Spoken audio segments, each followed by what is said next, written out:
नमस्कार। आप देख रहे हैं अंग न्यूज रफ्तार और मैं हूं मोना। राहुल गांधी के बिहार आगमन पर निशिकांत दुबे ने दिया बड़ा बयान। कहा उनके आने से बिहार में कोई फर्क नहीं पड़ता, वह बस यूं ही घूमने आए हैं। कांग्रेस पार्टी के सीनियर नेता राहुल गांधी बिहार के दौरे पर हैं। पटना में सबसे पहले उनका भव्य स्वागत किया गया। उसके बाद वह पलायन रोको नौकरी दो यात्रा में बेगूसराय पहुंचे। राहुल गांधी के बिहार आगमन पर गोड्डा से सांसद निशिकांत दुबे ने जमकर टिप्पणी करते हुए कहा कि राहुल गांधी पद यात्रा कर ले या फिर भागलपुर में बैठ जाए, यहाँ के लोगों को कोई फर्क नहीं पड़ने वाला। साथ ही उन्होंने कहा, कांग्रेस 60 वर्षों तक राज की है। 1947 से लेकर 2005 तक कांग्रेस ने किया ही किया है। जनता पूछना चाहती है। वहीं निशिकांत दुबे ने बताया कि बिहार के जिन क्षेत्रों में बाढ़ का प्रकोप है, उसको लेकर केंद्र सरकार काफी सजग है, जिसके तहत नदी जोड़ो अभियान चलाया जा रहा है। जैसे कोसी मेंची लिंक।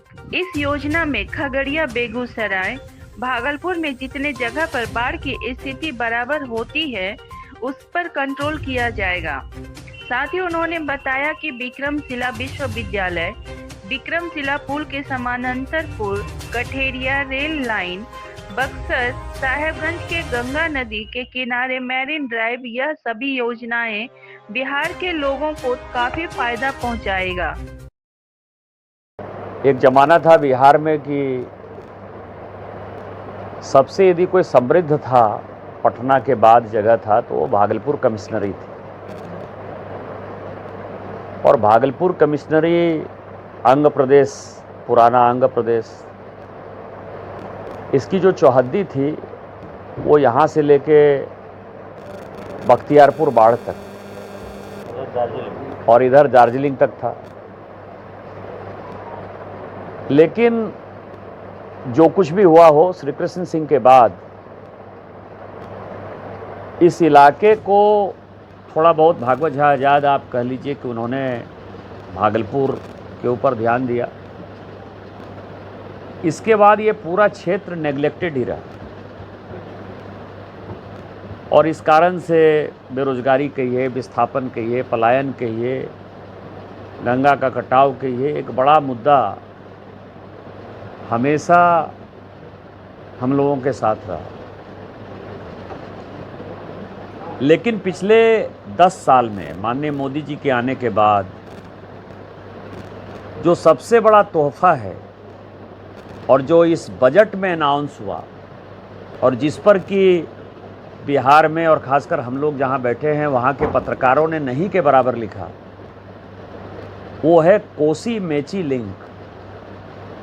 इस इलाके का यदि सबसे ज़्यादा बड़ा अभिशाप रहा तो वो कोसी नदी रही। दूसरा जो बड़ा काम है कि एक ज़माने में, आप लोगों को तो कम इसका अंदाज़ा होगा, हम लोगों को इसका अंदाज़ा है कि जो पूरा दियरा था, वो दियरा बाढ़ के चपेट में भी था और दियरा में चूँकि कनेक्टिविटी नहीं थी, इस कारण विस्थापन भी होता था और आतंक का जो है एक बड़ा पर्याय जो है वो पूरा दियरा बेल्ट था। उस दियरा के बेल्ट में इतनी बड़ी रेल लाइन जो विक्रमशिला कटेरिया रेल लाइन है, यदि एक तरह से आप देखेंगे तो वो रेल लाइन पूरा का पूरा दियरा में ही है। चाहे वो तौफील दियरा हो, चाहे दयालपुर दियरा हो, चाहे बरबन्ना का दियरा हो, चाहे उस पार में तिनटंगा से लेके आप कटेरिया तक जाएंगे, तो दियरा में बनेगा रेल लाइन, ये किसी ने नहीं सोचा।